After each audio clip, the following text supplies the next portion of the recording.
ऐतिहासिक और बहुत महत्वपूर्ण कार्यक्रम में मेरे साथ मंच पर उपस्थित महाराष्ट्र शासन के लोकप्रिय मुख्यमंत्री श्रीमान एकनाथ शिंदे जी,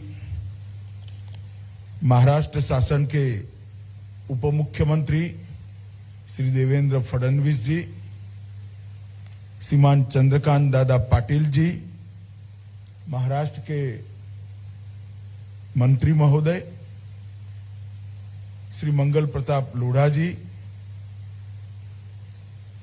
श्री शिवेंद्र राजे भोसले जी, श्री नाना जाधव जी, श्री जगदीश कदम जी, डॉक्टर प्रवीण जी और आज के कार्यक्रम में आए हुए सभी गणमान्य लोगों को मैं नमस्कार करता हूं, मेरी बात की शुरुआत करता हूं।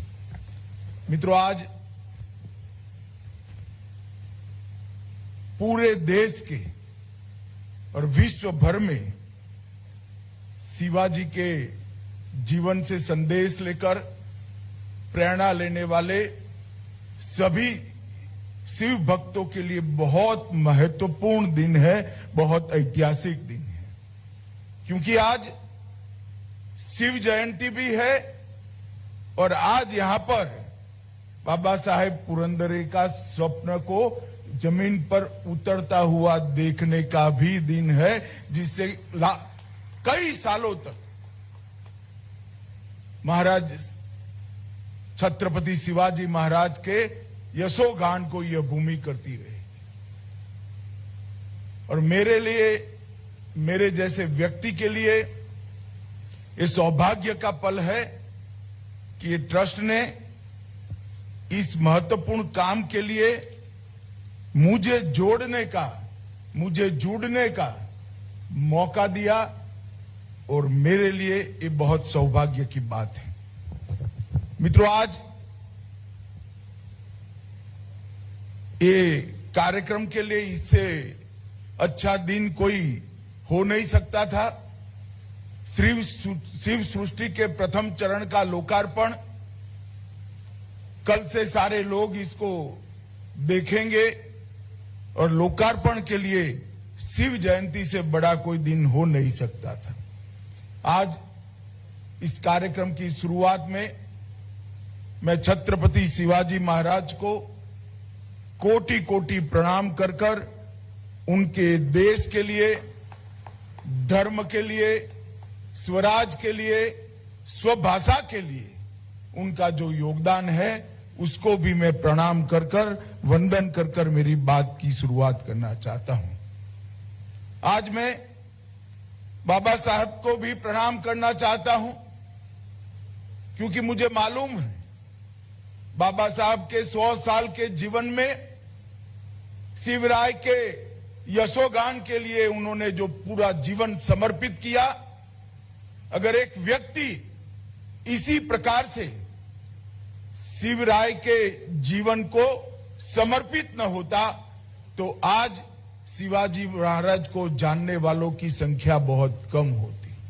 समग्र देश के अंदर घूम घूम कर शिवाजी महाराज के जाने हुए अनजान कई प्रकार के जीवन के प्रसंग को शिव शाहीर बाबा साहेब ने जनता के सामने रखा। उनके जीवन के उत्तुंग से उत्तुंग शिखरों से जनता का परिचय कराने का काम बाबा साहेब पुरंदरे ने किया। मैं गुजरात में था, जानता राजा का गुजरात के हर जिले में कार्यक्रम उस वक्त के गुजरात के मुख्यमंत्री और आज देश के प्रधानमंत्री ने बाबा साहब को विनंती कर कर कराया था। उस वक्त मैंने गुजरात के 8 जिलों में जानता राजा के नाटक के साथ में गाया था।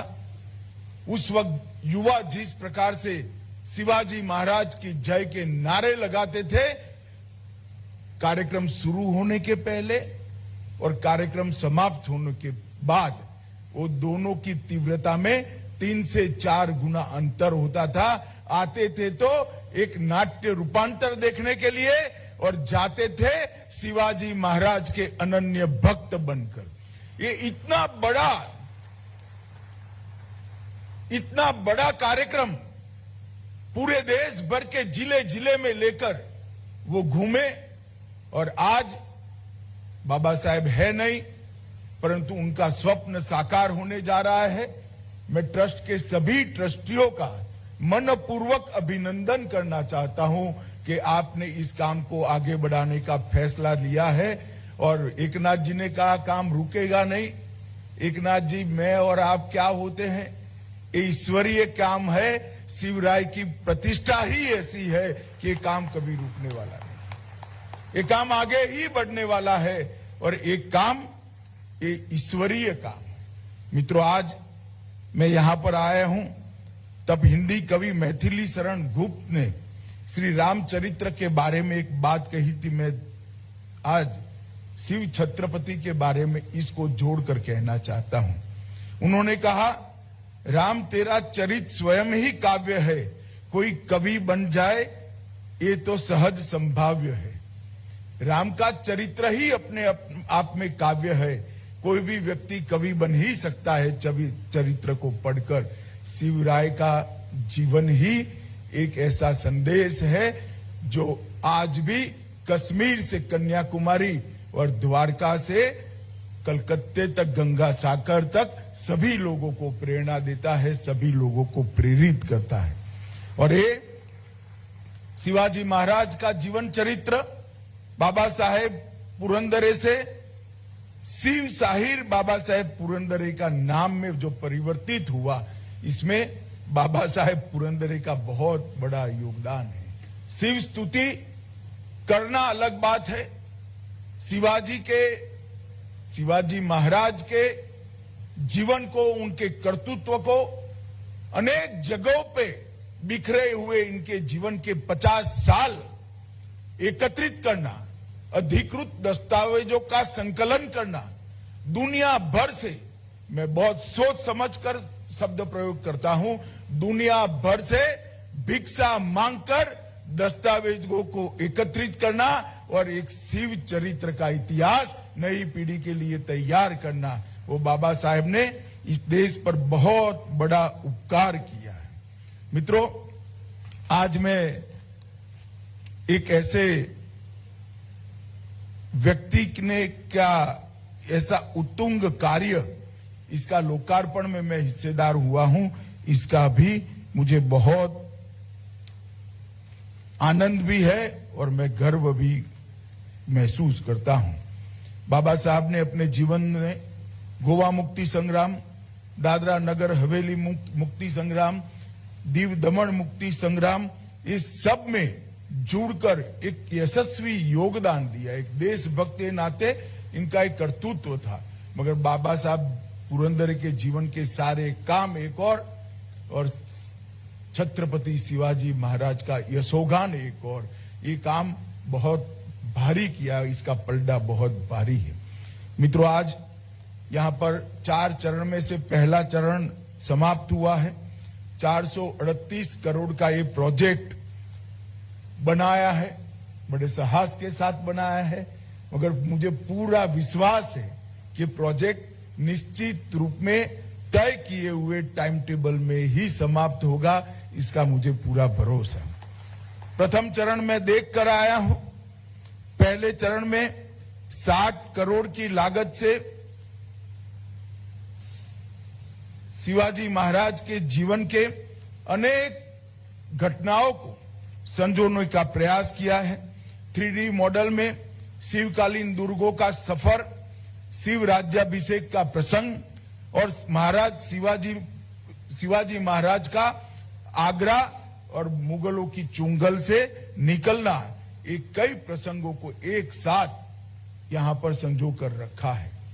कई लोग पढ़ते नहीं हैं शिवाजी महाराज का जीवन चरित्र, सब लोग पढ़ पाए संभव भी नहीं, उपलब्धता भी नहीं होती है, मगर यहां जो आएगा वो शिवाजी महाराज के जीवन को तो जानकर जाएगा ही जाएगा, शिवाजी महाराज के संदेश को भी लेकर जाएगा। क्योंकि मैं मानता हूं महाराज छत्रपति शिवाजी महाराज ये कोई नाम नहीं है, एक विचार है।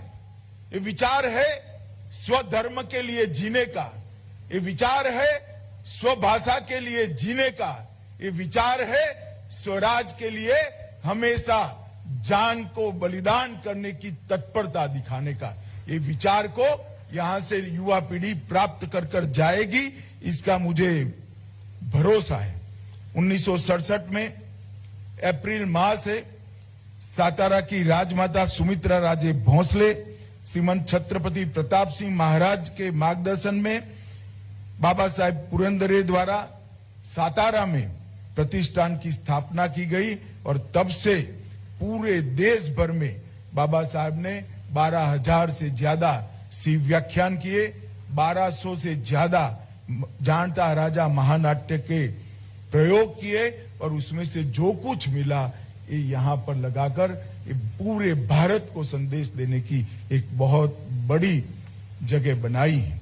और मैं शायद आया न होता, सुना होता तो मैं मान नहीं सकता था।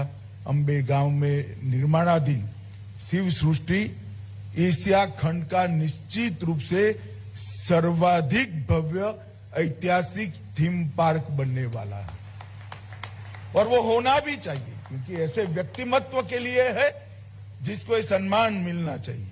और ये ऐतिहासिक थीम पार्क का कंसेप्ट शायद मैं नहीं मानता एशिया में कहीं बहुत जगह पे होगा, परंतु जिस बारीकी से ऐतिहासिक तथ्यों को संजोकर इसकी सत्यता का सत्यापन कर कर यहां पर उसको स्मृति में संजोया गया है, इस सात अर्थ में बहुत एक प्रकार से बहुत बहुत साधुवाद देने योग्य है। इसलिए मैं सभी ट्रस्टियों को मन से भीड़ से बहुत बहुत साधुवाद देना चाहता हूं। शिव सृष्टि के निर्माण में तंत्र ज्ञान और इतिहास ये दोनों का अद्भुत मिलन देखने को मिलता है।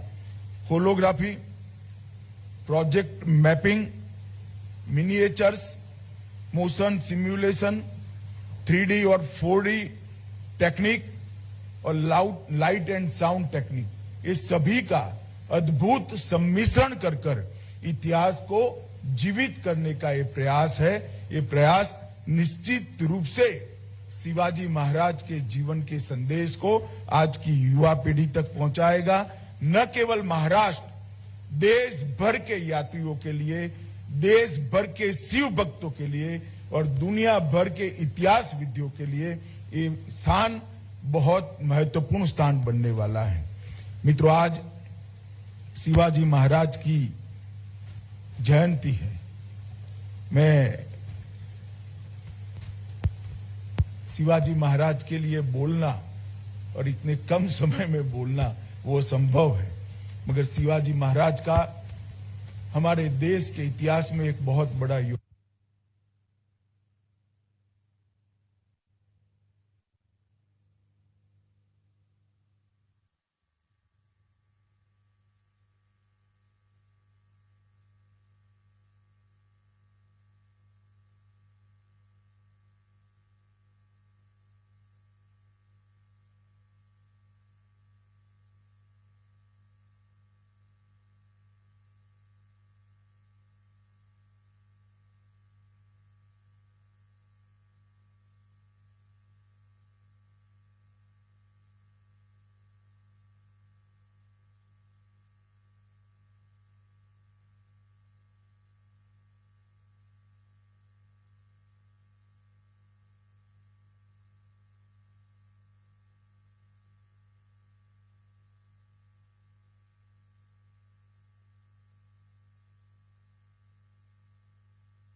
और हमें ये देवत है, एक कौवत है कि इन अत्याचारों का हम सामना करेंगे, लड़ेंगे, मरेंगे, परंतु स्वराज प्राप्त कर कर रहेंगे। और शिवाजी महाराज का ये संदेश, शिवाजी महाराज का ये विचार उनके बाद भी सन 57 तक, 1857 तक दिखाई पड़ा। मित्रों, जो शुरुआत शिवाजी महाराज ने अपने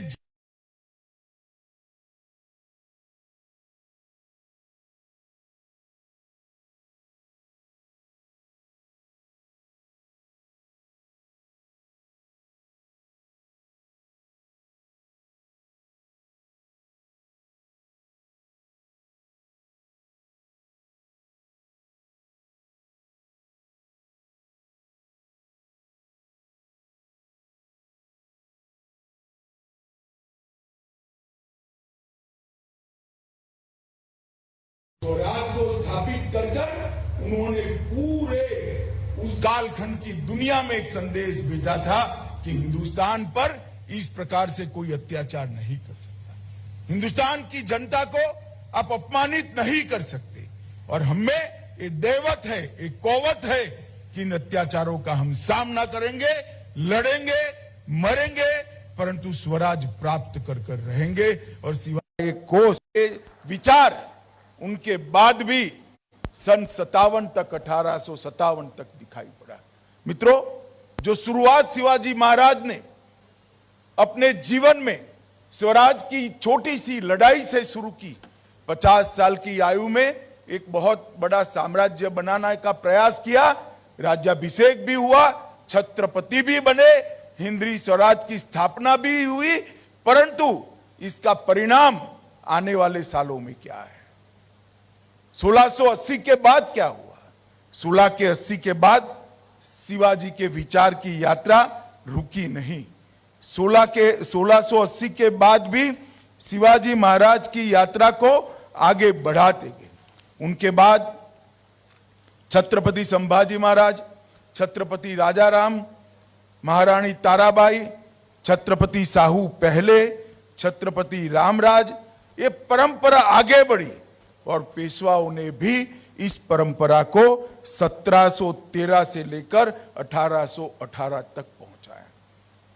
और ये जो स्वराज का झंडा था, स्वराज का भगवा ध्वज लेकर यहां से निकली हुई स्वराज की यात्रा अटक से कटक तक और गुजरात से लेकर बंगाल तक पहुंची और समग्र भारत को एक स्वतंत्रता की चेतना देने का काम शिवाजी महाराज के विचार ने किया। मित्रों, बहुत बड़ी कठिन लड़ाई थी और कहीं पर भी ये साम्राज्य विस्तार के लिए नहीं हुई। मैं उदाहरण दे सकता हूं, गुजरात मुगलों के ताबे में था, गुजरात जीता गया, वहां गायकवाड़ को प्रस्तापित किया गया, साथ में ही राजस्थान था, वहां राजपूताना था, वहां कोई नहीं गया। अटक, कटक, बंगाल, ये सभी उस वक्त के मुगल साम्राज्य के हिस्से थे, जिसको शिवाजी महाराज ने शुरू की हुई स्वराज की लड़ाई ने इसको स्वतंत्र करने का काम किया और आगे बढ़ाने का काम किया। मित्रों, मैं आज फिर से एक बार कहता हूं कि उन्होंने चालू की हुई स्वराज की लिए संघर्ष आज भी चालू है। स्वराज, स्वधर्म और स्वभाषा, इस पे लिए उनका आग्रह इतना था कि हर चीज पर झलकता था। और शिवाजी महाराज की मुद्रा इसीलिए संस्कृत में बनाई गई और शिवाजी महाराज ने पंचांग शुद्धि के लिए भी ढेर सारे काम किए। स्वराज का मतलब क्या है? सिर्फ शासन बदलना नहीं है। स्वराज का मतलब है अपने विचारों से, अपनी संस्कृति से, अपने खुद के धर्म के आधार पर शासन चले। और उन्होंने पंचांग शुद्धि शिवाजी महाराज ने कराई और करण कौस्तुभ संस्कृत ग्रंथ इसके लिए लिखा गया। संभाजी महाराज को भी उन्होंने संस्कृत सिखाने का प्रयास किया। संभाजी महाराज ने भी बुद्ध भूषण नाम का संस्कृत ग्रंथ भी लिखा और सबसे पहले राज्य व्यवहार का कोष, शासकीय भाषा यहां पर बनाने का प्रयास अगर किसी ने किया तो शिव छत्रपति ने किया, 1400 शब्दों का एक कोष, जिसके अंदर पहली बार शासन में न्यायाधीश, सिंहासन, दुर्ग, द्वीप, इस शब्दों की शासकीय व्याख्या करने का काम किया गया। और पहली बार लंबे समय के बाद हमारी स्वभाषा में शासकीय शब्दकोश अगर किसी ने बनाया तो शिवाजी महाराज ने भी। मुगलों और परकीय आक्रांताओं के शासन में अनेक मंदिरों को तोड़ा गया। पिछले सप्ताह ही प्रमोद सावंत जी ने गोवा में सप्तकोटेश्वर मंदिर का पुनर्निर्माण किया। वो सप्तकोटेश्वर मंदिर को शिवाजी महाराज ने ही उसको पुनर्निर्माण किया था। आज उसका फिर से जीर्णोद्धार हुआ है। इसी तरह से दक्षिण के दिग्विजय के प्रवास में तिरुवन्नमलाई में अरुणाचल शिव मंदिर का भी जीर्णोद्धार किया गया। उन्होंने ढेर सारे मंदिर को सामने बड़े बड़े द्वार बनाए और एक प्रकार से जो विध्वंस उस वक्त फैलाया गया था, कुछ टीका करे बगैर उन्होंने अपनी कृति से उसको रिपेयर करने का काम किया। और शिवाजी महाराज से लेकर बाजीराव, नाना साहेब, माधवराव और अंत में पुण्य श्लोक अहल्याबाई, ये परंपरा चालू रही और ढेर सारे मंदिरों की पुनर्निर्मिति की यात्रा शुरू हुई। वो पुनर्निर्मिति भी शिवाजी महाराज ने शुरू की थी और आज हमारे देश के प्रधानमंत्री भी इसको आगे बढ़ा रहे हैं। प्रभु श्री राम का मंदिर भी बन रहा है, काशी विश्वनाथ का कॉरिडोर भी बना है, सोमनाथ भी सोने का हो रहा है और कई सारे मंदिरों का उद्धार करने का काम भारतीय जनता पार्टी की सरकार और हमारे प्रधानमंत्री कर रहे हैं। मित्रों, शिवाजी महाराज ने स्वराज का उद्देश्य भी बहुत स्पष्ट कर दिया था। पहली बार जो भारतीय इतिहास के अभ्यासु लोग होंगे और भारतीय परंपरा में शासन व्यवस्था का जिसने अभ्यास किया होगा, पहली बार बहुत लंबे कालखंड के बाद अष्टप्रधान मंडल की कल्पना को शिवाजी महाराज ने चरितार्थ किया। स्वराज के बाद सुराज की दिशा में भी उन्होंने बहुत बड़ा काम किया। पेशवा, अमात्य, मंत्री अथवा वाकिया, सचिव अथवा चिटनीस, सुमंत अथवा दबीर, सेनापति, पंडित राव और न्यायाधीश, ये 8 विभागों में शासन को उन्होंने बांटा और शासन के सूत्रों को लिपिबद्ध करने का काम बहुत समय के बाद शिवाजी महाराज के नेतृत्व में हुआ। और इसी से हमें मालूम पड़ता है कि कितनी बारीकी से स्वराज के साथ साथ सुराज की कल्पना की। पंडित राव और न्यायाधीश छोड़कर सारे लोगों को युद्ध में जानना पड़ता था और 3 मंत्रियों कर आगे नहीं गए। 3 युद्ध ऐसे है जिसमें शिवाजी महाराज ने हरावल दस्ते का नेतृत्व किया, जो तोपों के गोलों को झेलकर आगे बढ़ता है। इसका नेतृत्व शिवाजी महाराज ने किया। अब जलखान के वध की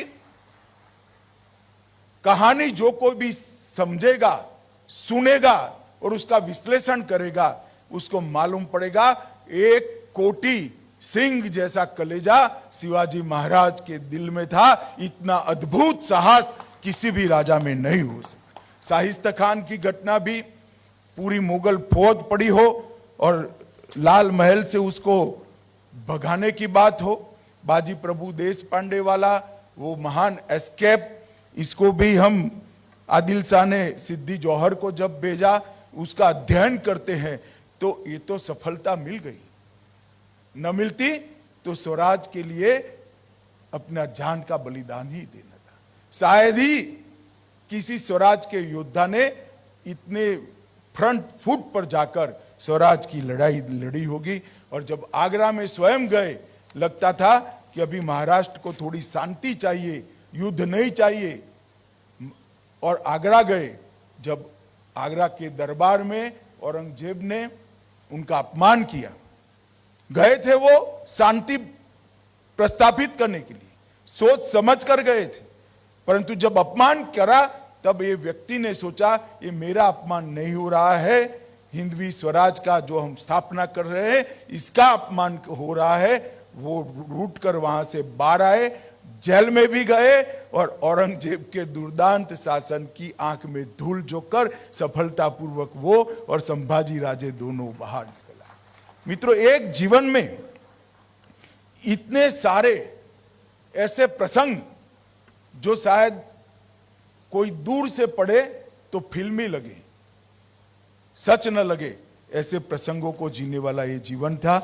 और उन्होंने शिव मुद्रा का अंतिम वाक्य समझने जैसा है कि स्वराज का उद्देश्य क्या है। शिव मुद्रा का अंतिम राज्य वाक्य है, ऐसा मुद्रा भद्राए राजते। इसका मतलब है ये मुद्रा लोक कल्याण के लिए काम में आने वाली मुद्रा है। राज्य का उद्देश्य लोक कल्याण का है, उपभोग का नहीं। और उन्होंने इस दुनिया के सभी शासकों के लिए एक उदाहरण प्रस्तावित किया कि उपभोग शून्य स्वामी कैसा हो सकता है। स्वयं तो राजा थे, छत्रपति थे, मगर कभी महलों में नहीं रहे, किलों में रहे। स्वयं हर बारिश के 4 महीने छोड़कर हर बार एक सवारी लेकर निकले और हिंदवी स्वराज को फैलाते गए। और उपभोग शून्य स्वामी, राज्य के धन का अपने लिए कदापि उपयोग न करने वाला स्वामी कैसा होता है, राजा कैसा होता है, उसका उदाहरण शिवाजी महाराज ने हमारे सामने रखा है। अब शिवाजी महाराज ने किसानों के लिए सिंचाई और कृषि कर डालकर उनके कल्याण की अनेक योजनाएं को लागू कर देश की अर्थनीति, ग्राम आधारित अर्थनीति का भी नींव डालने का काम किया। उनके समय में महाराष्ट्र में पूरी संत परंपरा का, उस वक्त अंग्रेज आ चुका था, पश्चिमी तटों की सुरक्षा करे बगैर, उस पश्चिमी तट से होने वाले व्यापार को सुरक्षा करे बगैर इस देश को लंबे समय नहीं चलाया जा सकता। उन्होंने नौसेना की स्थापना की और 1665 में बसरूर पर हमले का खुद नेतृत्व किया। वो युद्ध पोत पर वहां लड़ने के लिए गए। मित्रों, शिवाजी महाराज के बाद भी ये स्वराज का विचार जो शिवाजी महाराज ने शुरू किया वो चल पड़ा और कई सालों तक देश के अंदर अपनी मूल विचार, मूल संस्कृति, अपना स्वधर्म के लिए, स्वभाषा के लिए और स्वराज के लिए जीने वाले, लड़ने वाले, मरने वाले लोगों की एक बड़ी फौज की निर्मित हुई। शिवाजी महाराज के जीवन को कभी भी इसका वर्णन कोई नहीं हुआ। कौन इन्होंने झेली हुई यातनाओं को अनुभव कर सकता है। एक व्यक्ति जो स्वभाव से संवेदनशील है, स्वभाव से सत्वशील है, वो जब सूरत लूटने जाता है क्योंकि मुझे राजकोष चाहिए, कितनी वेदना होगी उस व्यक्ति के मन में, इसकी अनुभूति कोई कर नहीं सकता है। एक व्यक्ति जब इसके एक के बाद एक साथी मुगलों के सामने लड़ते लड़ते न्यौछावर हो गए, कितनी वेदना वो व्यक्ति के मन में पड़ी होगी कोई जान नहीं सकता। जब तानाजी नहीं रहे, जब बाजी प्रभु नहीं रहे, क्या बीती होगी उनके दिल पर, क्योंकि वो साथी मानने वाला व्यक्ति था, वो राजा बनने वाला व्यक्ति नहीं था। इनकी मन की वेदना, उनका परिताप, इसका कोई अनुभव नहीं कर सकता, उसका वर्णन भी नहीं हो सकता। और मित्रों, वहां से जो परंपरा चली, महादजी सिंधिया ने 1771 में दिल्ली का कब्जा लिया, वहां तक पहुंची। इसके बाद इससे भी आके मराठा फौज गई और अटक से कटक तक का पूरा साम्राज्य बनाया। आज शिव जयंती के मौके पर यहाँ पर एक भव्य शिव सृष्टि के निर्माण के पहले चरण का समापन हुआ है।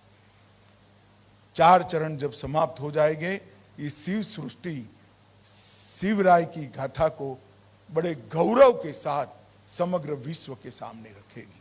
और वो वहां से सिर्फ एक ऐतिहासिक सत्य के रूप में नहीं जाएगा, शिवाजी विचार के, शिवाजी, मैं फिर से कह देता हूं, शिव छत्रपति का जीवन एक राजा का जीवन नहीं है, एक विचार है। और ये विचार को मानने वाले अनेक लोगों को ये शिव सृष्टि आगे बढ़ाएगी, कई लोग उसमें जुड़ेंगे और ये यात्रा भारत को परम वैभव पर पहुंचाने की यात्रा बन जाएगी। जो आज मोदी जी के नेतृत्व में आज़ादी के अमृत महोत्सव में मोदी जी ने हमारे सामने लक्ष्य रखा है, जब आज़ादी की शताब्दी मनाई जाएगी तो विश्व में हर एक क्षेत्र में भारत सर्वप्रथम होगा, परम वैभव के स्थान पर होगा। वो भारत की निर्मित करने वाले कई योद्धा यहाँ से निकलेंगे, इसकी मुझे श्रद्धा है। फिर से एक बार बाबा साहब पुरंदरे का ये महान प्रयास को मैं दो हाथ जोड़कर प्रणाम कर कर बाबा साहब को श्रद्धांजलि देना चाहता हूँ, क्योंकि उनका ये प्रयास आने वाले कई वर्षों तक स्वराज, स्वभाषा और स्वधर्म के लिए संघर्ष करने का विचार कई लोगों में प्रेरित करे, कई लोगों को प्रेरित भी करेगा और कई लोग ये विचार को लेकर आगे बढ़ेंगे, इसकी मुझे श्रद्धा है। फिर से ट्रस्ट के साथ जुड़े हुए सभी लोगों का इस पुण्य कार्य में मुझे उपस्थित रहने का मौका देने के लिए धन्यवाद कर मेरी बात को समाप्त करता हूं। भारत माता की जय, वंदे मातरम।